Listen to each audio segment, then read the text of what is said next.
बिस्मिल्लाहिर्रहमानिर्रहीम अस्सलाम वालेकुम वरहमतुल्लाह।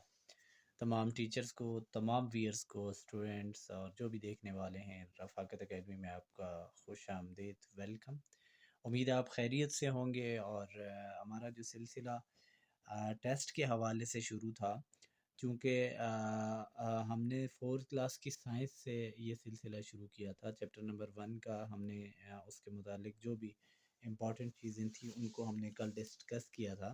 आज हम chapter number 2 general science class 4 और तमाम लोग जो टेस्ट की तैयारी के लिए तैयारी करना चाह रहे हैं, वो तमाम लोग चैप्टर नंबर 1 हम कल कर चुके थे। इससे तमाम इम्पॉर्टेंट पॉइंट और इसका जो चैप्टर नंबर 1 का जो लेक्चर है, इसका डिस्क्रिप्शन में इसका लिंक मौजूद होगा। जो लोग अभी अभी हमारे चैनल पे आए हैं उनको वो पहले जो है वो चैप्टर नंबर 1 का जो पहला हमारा लेक्चर है वो उसको सुन सकते हैं।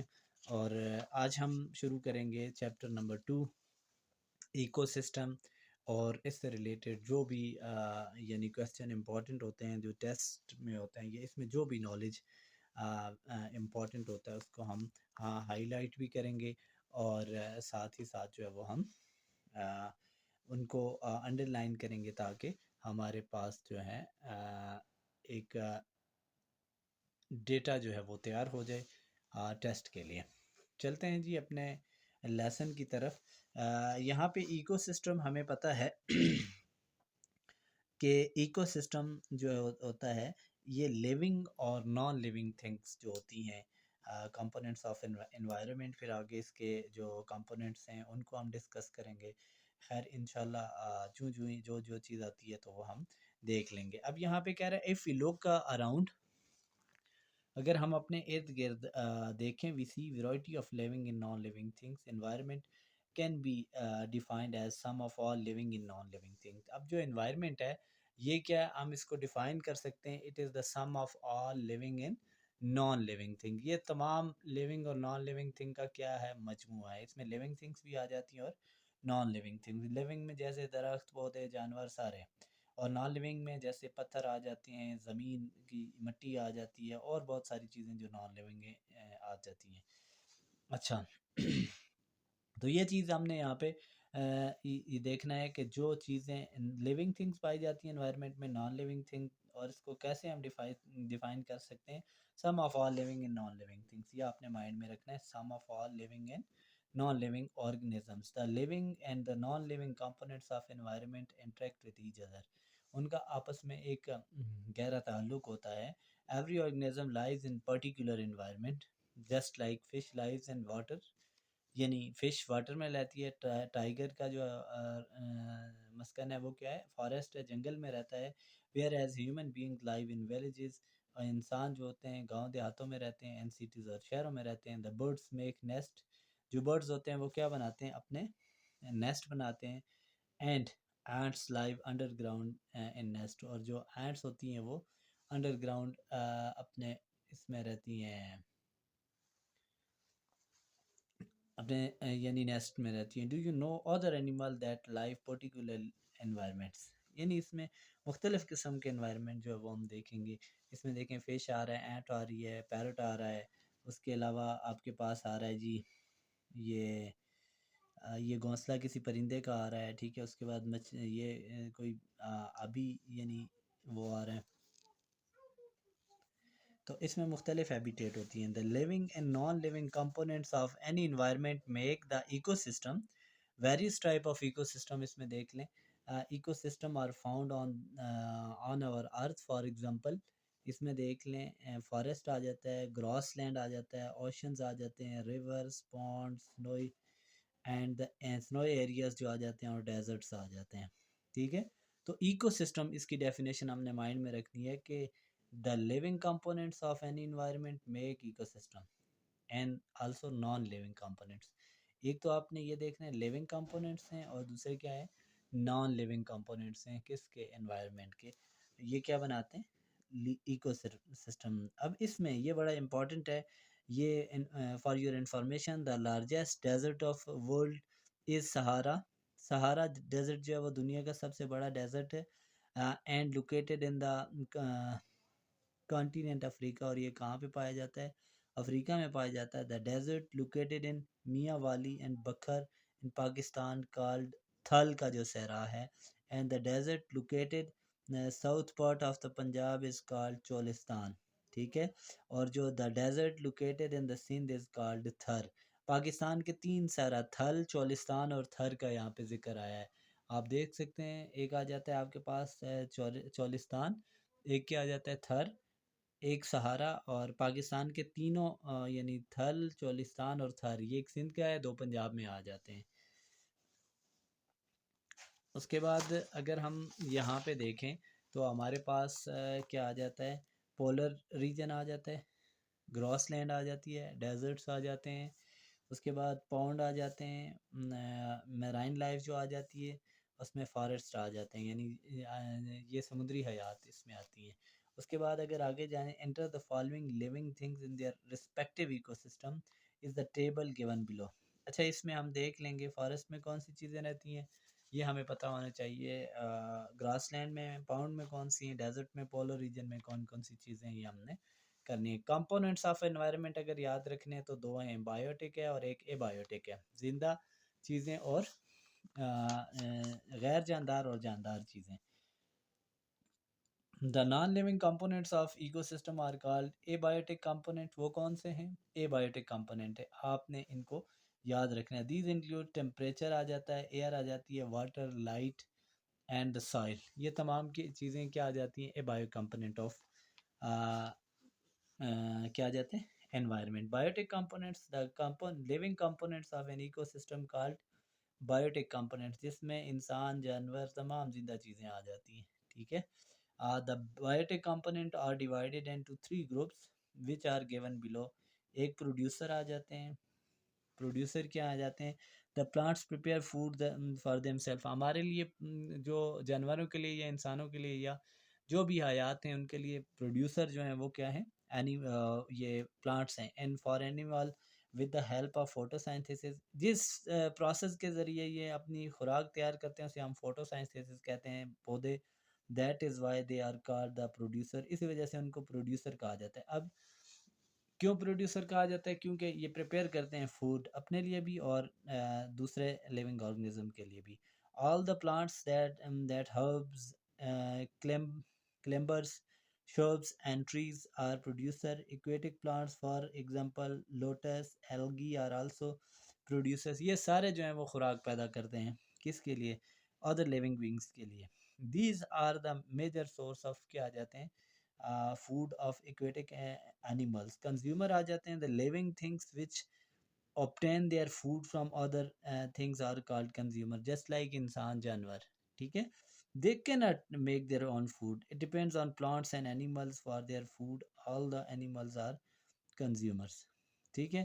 और तमाम जितने भी एनिमल्स हैं वो सारे कंज्यूमर आ जाते हैं, ठीक है। उसके बाद डिकम्पोजर्स कौन से होते हैं? Living things which break down the dead bodies of plants and animals into simple component for their food are called decomposers. Bacteria आ जाता है, फंजाई आ जाता है, आर द मेन decomposers। अब इसमें आपने याद रखने, बैक्टीरिया भी डिकम्पोजर है, इसमें बैक्टीरिया भी डिकम्पोजर है, फंजाई भी डिकम्पोजर है, और ये क्या करते हैं? खुराक को डिकम्पोज करते हैं। तो उसके बाद अब जी आ जाते हैं, इंटरेस्टिंग इन्फॉर्मेशन यहाँ पे हमें दी हुई है, तो इसको भी देख लेते हैं। Coral are the part of beautiful ecosystem under sea. ये ज़मीन यानी जो समुद्र होता है उसकी नीचे होता है। Coral usually live in the form of colony, ये किस में रहते हैं? ये कॉलोनीज की सूरत में रहते हैं। Is called the coral reef, उन्हें हम कहते हैं। यानी इसमें यह भी आ सकता है, जो कोरल जो होते हैं वो किस तरह रहते हैं, और जो कॉलोनी होती है उसे क्या कहते हैं? कोरल रीफ कहते हैं। ये आपने माइंड में रखना है। They look alike stones but actually these are animals. ये स्टोन्स की तरह में नज़र आते हैं, लेकिन एक्चुअली ये है क्या? एनिमल्स में आते हैं। Observe the picture and answer the question given below. Name the few biotic component of in the environment show. कहीं पे भी बायोटिक कंपोनेंट, नॉन लिविंग जो भी होंगे वो बायोटिक होंगे। इसमें देख लें, नेम फ्यू बायोटिक आ जाता है, few biotic components of environment if your opinion do. ये यानी क्या, ये ऑब्जर्वेशन बेस है। उसके बाद देख लें, बैलेंस इकोसिस्टम क्या होता है? द सन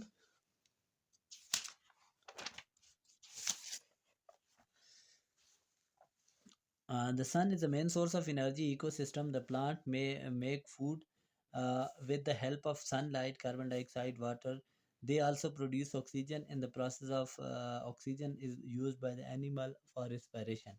तो ये सारी जो चीज़ें आ जाती हैं ये बैलेंस इकोसिस्टम में, कि इसमें क्या जाता है, ये plants make with the help of sunlight, carbon dioxide, also produce oxygen by the process.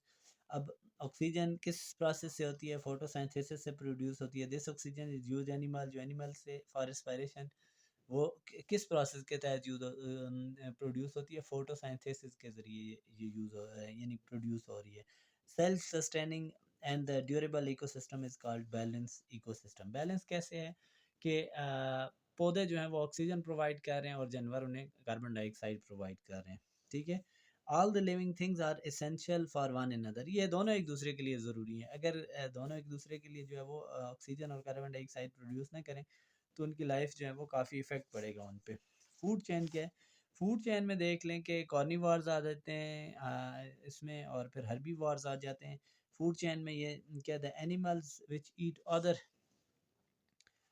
obtain food living depends upon another. Plants make food with the help of carbon dioxide, sunlight, water. Animals which plants are called herbivores. जो animals plants खाते हैं उन्हें herbivores कहा जाता है. For example, rabbit, goat, deer, cow, etc. इंसान Harbi omnivores में आ जाता है। इंसान गोश्त भी खा रहा है, इंसान जो है वो पत्ते भी खा रहा है, यानी दरख्तों के, जैसे पालक की सूरत में, साग की, सरसों का साग है उसकी सूरत में, द एनिमल गोभी की सूरत में। The animals which are other animals are called carnivores. जो दूसरे एनिमल्स को ईट करते हैं, खाते हैं, वो क्या है? कॉर्निवर्स कहलाते हैं। फॉर एग्जांपल लायन है, टाइगर है, क्रोकोडाइल है, शार्क वगैरह एक्सेट्रा। अच्छा, अब आ जाते हैं जी हमारे पास यहाँ पे, the animals which eat both plants and animal are called omnivores. इंसान ओमनीवर्स में आ रहा है, ठीक है। कॉर्निवर्स ये आ जाते हैं। हर्बीवार्स, इसमें आप गौर से देख सकते हैं कि कौन कौन सी चीज़ें ऑमनीवार्स हैं और ये हर्बीवार। हर्बीवार्स खाली हर्ब्स खाते हैं, यानी खाली वो पत्ते ही खाते हैं। Observe the ecosystem of your school and identify the following. Producer कौन से हैं, हर्बीवार्स कौन से, कॉर्निवार कौन से, ऑमनीवार कौन से। तो ये चारों की आपको पता होना चाहिए। हर्बीवार कौन से हैं, ऑमनीवार्स कौन से हैं, और ये तमाम जो आ जाते हैं, ठीक है। उसके बाद जी हमारे पास आ जाता है, और ये चीज़ें कुछ,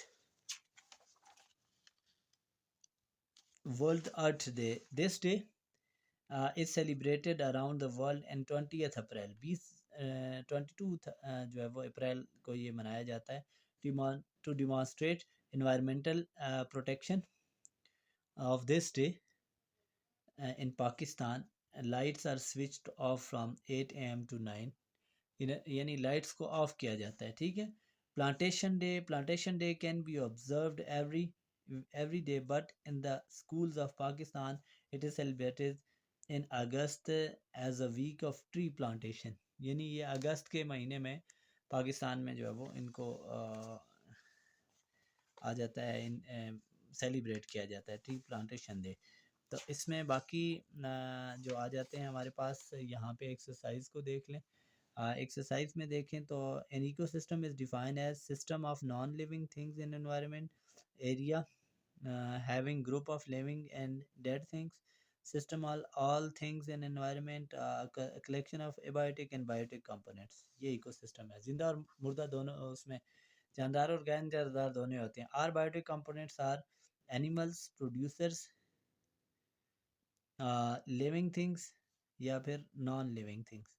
तो all the biotic components are, जो बायोटिक कंपोनेंट्स हैं इनमें वो कौन से हैं?